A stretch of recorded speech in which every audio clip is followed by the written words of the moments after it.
Please like and subscribe and hit the notification bell. I post a new Tom Brady video every day. When you play against Tampa, you have to pick and choose how you are going to lose. Have never been 6-1 until now. They're 14-1 in their last 15 games. Here's the one I'm going to shock you. Tom Brady has at least 4 touchdown passes in every single home game this year. At least 4. At least 4? At least in 4. Every single home game at a minimum this year. So just book it. So basically, anytime he's playing at home, take the over in passing touchdowns. That's exactly it. They were minus 800 on the money line. They were given 12. They could have given 34.5. Yeah. Bucks, by the way, 3-0 against the number when they were a double-digit favorite. 0-4 against the number in all the other games this season. Under hits because it's hard to get over 47 when one team scores 3. And Tom Brady is now the only player ever in the history of the NFL with 600 career touchdown passes. There's always things to correct. A hell of a win, hell of a good team win. Defense, excellent job of not relaxing in the second half. Special teams, hell of a job. Set the tempo for the game with the punt return. All right. Hell of a win. I'll see you Wednesday morning, 7:30. Don't forget the COVID test. Let's go. Don't forget the COVID test tomorrow. Hey, that's a big win, but now we on to the next one. Don't forget the COVID test tomorrow. Bucks on 3, 1, 2, 3, Bucks! Tom, you've accomplished a lot in your career, but what's it like to walk out there and see a young man holding a sign that says, Tom Brady, help me beat brain cancer? That was really sweet. Yeah, obviously tough kid, man, and puts a lot in perspective of what we're doing on the field. In the end, it doesn't mean much compared to what so many people go through. So, you know, we all try to make a difference in different ways, and I think so many guys commit times to their foundations and to doing good things for the world, and the NFL does a lot of great things. So it was just nice to always think, you know, do the best you could do, you know, under any circumstance. So that was nice to see. Tom Brady retires if he ever does. 5 years later, of course, he'll be in Canton, taking on Justin Fields, the famed quarterback for years to come. Brady has dominated rookies, as your screen indicates. They're up 7-0. This would be a butt-whooping, as you might expect. Tim, Brady, Chris Godwin. Now he's on the doorstep of 600 career touchdown passes. Yeah, this was an awesome play. Defender's back turn, back shoulder throw to Godwin. That was excellent. Shaq Barrett has just been unbelievable. That Tampa defense has been relentless. He signed with the Broncos years ago. Nobody knew what Shaq Barrett could be. He's turned into a great player. Brady to Evans, Damien, there's history. Number 600, the first player in NFL history to hit that threshold. What do you want to say? I mean, 600 career touchdown passes. Yeah. We all know it. There's no other way to say it. I just sort of feel like right now, I mean, Tom Brady's MVP of the league right now, even though Kyler Murray's team's undefeated and Dak's playing really well, but Brady is the MVP of the league? Yeah, he came into the game 17 touchdowns through the air. He had another rushing because Tom Brady just can't stop rushing the football. He had 3 interceptions. He comes out of it with 21 passing touchdowns. He is my early season MVP, and you look at MVP, there's 3 letters there, and one of them is valuable. And when you talk about value, it's Tom Brady. There's a reason that Ndamukong Suh, a career mercenary, is on this team. There's a reason that Shaq Barrett, who was ready to cash in this season and still did cash in, didn't cash in the way that he could have in the offseason because he wanted to stick around with Tom Brady. There's a reason that Antonio Brown and Rob Gronkowski and Leonard Fournette all decided to come to Tampa, and it's because of Tom Brady. There is value involved with him, and I'm not even talking about how he's 44 years old and 22 years in and doing what he's doing and breaking these records, but that just adds to the narrative. That, of course, narrative is important when you were talking about MVP. That's why he's a GOAT, man. He's the GOAT. That's all I can say.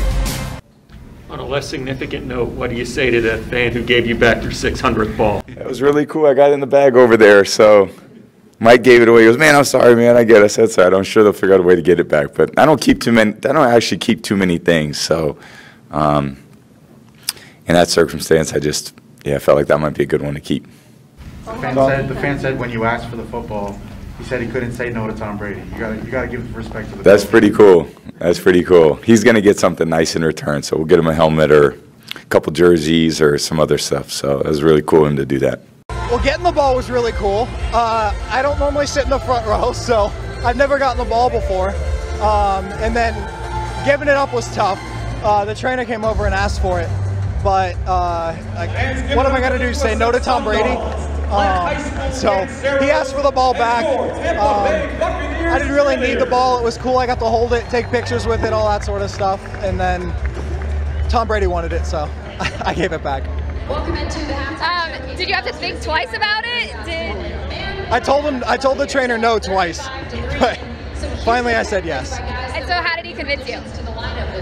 He just asked a couple times. He said Tom Brady really wanted it. I was able to take pictures, all that sort of stuff. He said Tom Brady might come over and say hey, thank me. So hopefully I'll get to shake his hand at least. You got to 600 passing touchdowns, the first ever in the NFL to do that. What does a mark like that mean to you? You've broken so many records while being in this league. I believe I'm just very lucky to play with so many great players and teammates over the years to, you know, I just try to do my job as best I can. And I have amazing people on the receiving end of those over 22 seasons. So nothing in this sport is done as an individual. And in the end, I'm just very grateful for being able to play as long as I have and playing with so many great receivers. Mike had a great game tonight. Chris had a great game. Tyler stepped in, made some plays. Cam, a lot of other guys. All right, Mike, I know you got 3 touchdowns, and we're going to talk about that. But first, we have to talk about the fact that you gave Tom Brady's 600 touchdown pass to a fan. Y'all saw that? What were you thinking? That's the thing. I wasn't thinking. I didn't know, but hopefully they got it back. They did get it back, so that's the good news. When did you realize that you had given up the 600 ball? When they announced it on the screen, they said Tom Brady's 600 TD pass probably would never be broken, or not for a long time, but I'm happy they got it back. All right, let's talk about the reality here. So you caught that 600 pass. What does it mean to be a part of such important history when it comes to this game? That means everything, man. To play with a guy like Tom, man, the ultimate leader, the ultimate team player, it's a privilege to play with him, and I'm happy that he's breaking all the records because he deserves it. And you're doing it while you guys look like an offense that is coming together every week more and more. What do you feel like the chemistry is at right now with this team? It's pretty good, but obviously it can be better. We're about midway through the season. We're looking to just keep stacking W's, getting better in practice, keep communicating, and stacking wins. Mike, thanks so much for coming. Thank you. So what happens next? More Tampa Bay. Wow. Brady, Evans, not lost on me that fans was wearing an Evans jersey. And just like that, it's 35-3. Brady had 4 touchdown passes in the first half. Incredible. Take a look at this. The first to reach these TD milestones. You know, when Maurice back in the 80s, it was seen as like monumental. Now, middling quarterbacks are throwing for 5,000. So, you know, these numbers are contextually put in the time period in which you played. But Brady to get to 600 in a pass-first league at the age of 44. Yeah, I just think about all the guys that's sharing it with me. That's the reality. There's nothing about this sport that's you do by yourself. So it's an ultimate team sport. It challenges you physically, mentally, emotionally, every week, every day of practice. This is not a sport you can just go out there and mail it in. It takes 100% of what you have every single day to go out there and be successful. And I'm just grateful to have amazing teammates, coaches. You know, to be able to do it for as long as I have is a really incredible blessing in my life. So I have great family. I got my little baby girl. It's the biggest cheerleader in the world. And her 2 brothers who are great cheerleaders. And mom who was out there today rooting. So great to have the family here and win a football game feels really good. Brady's career with the Bucs has now spanned 23 games, not the 20 years with New England, but 23 games. And he's got 61 touchdowns in those 23 games. Let that settle in for a second. I didn't see any holes. I can't find any holes in Tampa's team. You know, and today I didn't find any solid pieces, you know, in the Bears. You know, and so, you know, the results are going to be ugly. You know, what's amazing is that he looks like a young player still. You know, he does such a good job pre-snap that he always has a pretty good idea of where he's going to go with the football before the ball is ever snapped and in his hands. And then he's got excellent players around him. Look at this play to Chris Godwin. They're looking like they're ready to wall off a shallow cross, but then he gets vertical, and the ball's thrown back shoulder. It's just outstanding. And, you know, his timing, his anticipation, the ability to locate the ball still. Look, he took a couple hits in this football game as well. You know, we keep referencing his age. I mean, the reality is, look, Damien and I have been on TV for a while now. We're roughly the same age as Tom. Like, the fact that he's still playing is really remarkable, but he still looks like a guy that, I don't know, is 15 years younger than he actually is. But you mentioned that's why Gronk and Antonio Brown to go there. These those guys even played today. Right. They were need him. Don't need him. And he has Mike Evans, who has been criminally underrated for his entire career. You know, there was that crazy stat that he was the first receiver to start his career with 5 consecutive 1,000-yard seasons, and nobody was talking about him because he was wasting away in Tampa, not playing in any primetime games. You know, one of the cool things that I heard from Tom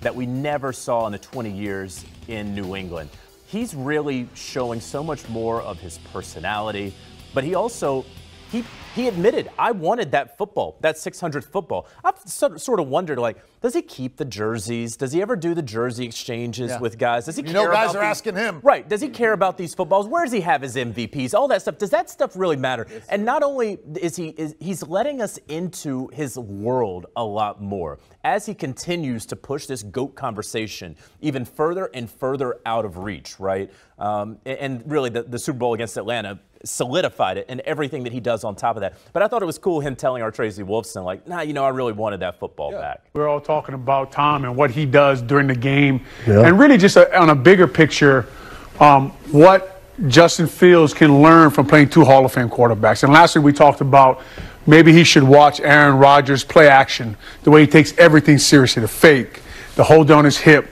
the come up, sell the play action, make it look exactly like your run. That's what makes a difference between guys being great and not. And you see Brady, we saw him in the green room talking to Evans saying, look, you're too far out, right? So Evans is, I don't know, where this 3rd and 10 is, he's there, and all he did, he noticed that he was like half a yard too wide. Too wide. Mm-hmm. A half a yard is all the difference in the NFL. No. And he noticed that. We talked about just on the last play. And Fields has to grow into this, and so does a rookie running back. But we talked about recognizing the blitz, making your teammates better. This guy caught 3 touchdown passes today because this guy's teaching him what he move in there. Half a yard? Right? Half a yard. But half a yard makes all the difference in the world for these route concepts to work.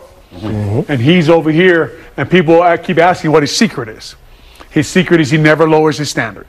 The standard is the standard, and this is how we win Super Bowls. Like, hey, Brady, I'm only a half yard too wide. I don't care. Move your butt in. You remember last year, Tom was struggling a little bit early, and Bruce Arians called him out publicly. And they asked Tom, he goes, he was right. I had to be held accountable. Nobody's above being held accountable. And Olin, that's, guys, I just say it again. I wish we could put that on replay and just repeat that, because what our guy was shocked with, because he got fined and aired it out for being 1 minute late. Put it on social media. That guy is demanding that you move your tail a half a yard to the left. And he got you a touchdown. You know what I mean? Like that's difference. It's right there. Like it. If he got every football, Tom Brady, from every game, every pass, everything, and he had a pyramid-shaped trophy case in his house, what ball goes on the top shelf?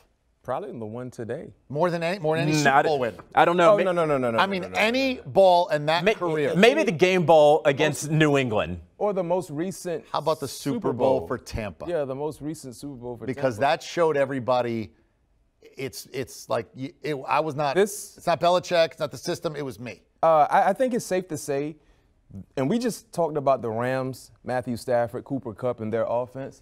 But I think it's safe to say the Buccaneers have the most dangerous offense in the NFL. You don't know who to stop. That's the thing. Because you just talked about how prolific Tom was, Mike Evans. Gronkowski didn't play. Antonio Brown didn't play. Right now, Tom Brady, at the tail end of his career, has the best supporting cast he's ever had. Ever.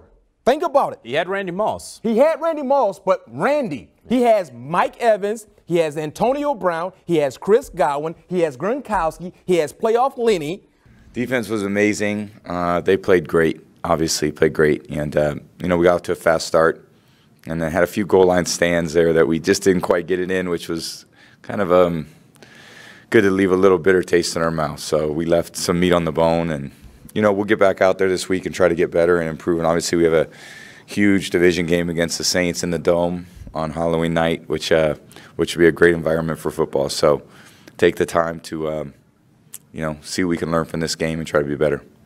Admittedly, you're not a scrambler, but you extend plays by just stepping up, back, right, or left. Yeah. A perfect example was tonight. You took those 2 steps forward, bang, extended the play.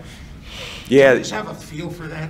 Yeah, I try to do it. A few others, that probably weren't as great that I wish, you know, I probably could have done that a few other times on. So I'm going to keep working at it. You know, it's something me and the quarterbacks are doing after practice on Wednesdays and Thursdays, and trying to continue to work on our agility movements and stuff like that. So if we can extend a couple plays here and there and make a couple touchdowns, I think it's great for our team.